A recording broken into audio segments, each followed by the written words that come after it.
Let me start from the last one, sir. The issue of kidnapping of students, very unfortunate. But I think since last year, the Safe School initiative was carried out. I think we need to look at it critically and make sure that it is holistic in its approach.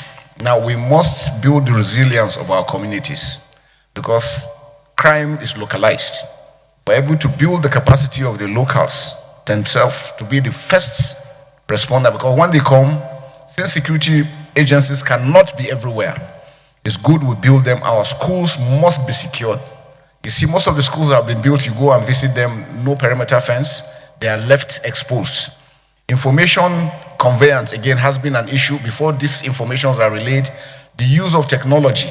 So, sir, we're going to make sure that we do a whole of society approach into addressing this issue of kidnapping of school. With technology, working together with the armed forces, the police, and other security agencies, and the communities. I think that's where the gap has been. We will be able to address that properly. I'll be able to also secure these children and to stop issues of kidnapping all over the country. Distinguished Senator Ahmed Lawan, sir, thank you very much, sir. I think one basic area we're also going to look at is accountability of the armed forces. Whatever funds has been made, we want to make sure that the funds are properly utilized. And I think that is very critical so that we can make sure that whatever it is we're getting are things that will help us and assist us in the members of the armed forces in carrying out their action.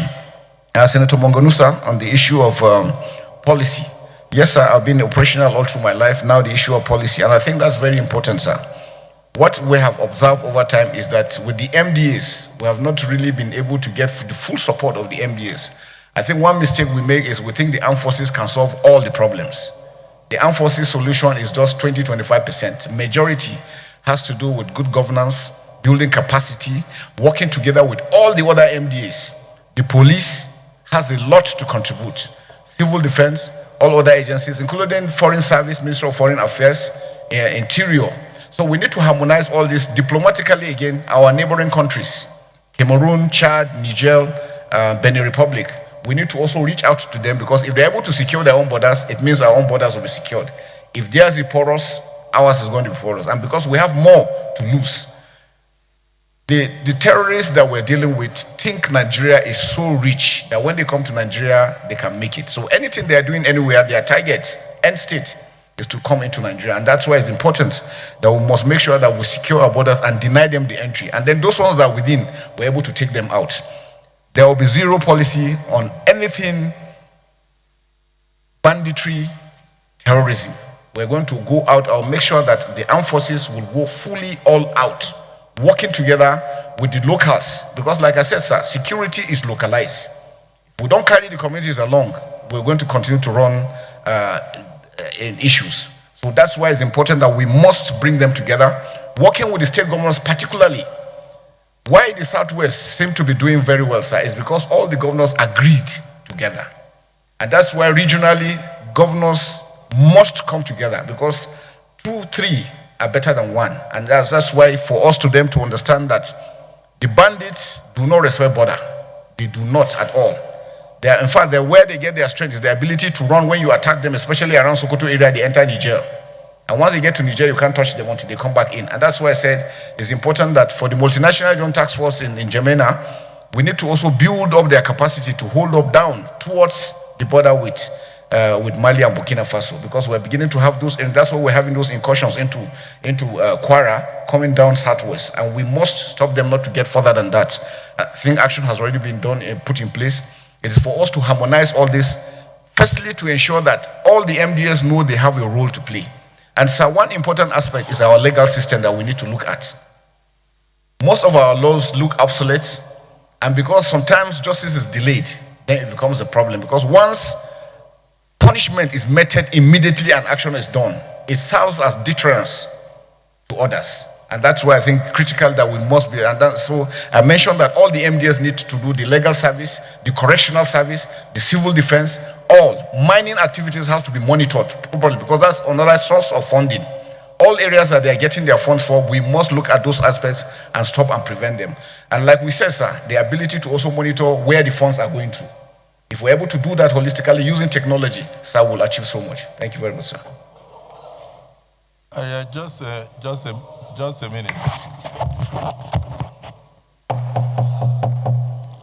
Distinguished Senator, sir, thank you very much. And it shows the concern that we all have for the security situation in the country and the need for us to be very proactive in ensuring that we address them.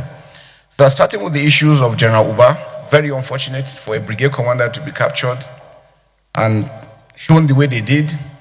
It's really unfortunate and it's very painful. I want to assure Nigerians that we will not stand by and see terrorists have the capacity to do such. We're going to go after them fully, working together with all the security agencies and all the NDAs that I've said. We're going to investigate fully. So I know the Senate has established a committee to look into that. The armed forces also has a way. And then from the defense, we're going to make sure that we continue with the oversight over their activities. No indolence, no act of cowardice will be entertained. We're going to make sure that we follow them critically to see what they are doing from the commanders down to the troops. They must be professional. I was wondering how the general himself was alone when he's supposed to have his own troops with him. So there are questions that need answering. And I can assure you, sir, we're going to get to the bottom of this. We'll find out what happened, who are those involved, including that one for the children at Maga. It is unfortunate that the troops will be there and then will leave and shortly something happened. It is unacceptable. And I can assure you, sir, we're going to investigate and all those found culpable will face the law accordingly. And we'll make sure that we monitor all the activities of the armed forces and the security agencies, make sure that they remain very, very professional. Any information that comes will be treated adequately and make sure that the troops also take action as quickly as possible. But I want to assure Nigerians that, sir, coming on board, having served 39 years all through my career in the armed forces, we have seen what is going on, we have understood what is going on, and we know what we need. All I'm appealing, sir, is that with your approval, once you come on stream, we're going to come back to you, sir, to show you exactly what we need for us to do better, for us to achieve success. We can win this war, but we must work together. We must get the support. Because, sir, I can tell you, not calling members, there are still a lot of gaps within the armed forces that is also mitigating against them be able to achieve success fully into what we're doing. And like I said, we need the state governors, we need everyone to be on board for us to be able to achieve that. So my assurance is, from day one, we're going to monitor and review all our activities, all the operations that we're doing. Where we have done wrong, we're going to take measures to address them. Where things need to be done, we're going to, and then we're going to come back again, sir, because there are areas that we need your support. And like Senator Lawan mentioned, the issue of funding. Without proper funding, it's going to be extremely, extremely difficult. But I want to thank the Senate again, sir, for all the support, but to assure Nigerians and the Senate that we are going to spend everything that is required to ensure that there is peace in Nigeria. Our children are going to be secured and safe, but it's going to be that all of us are working together in ensuring that is achieved. Thank you very much, sir. Now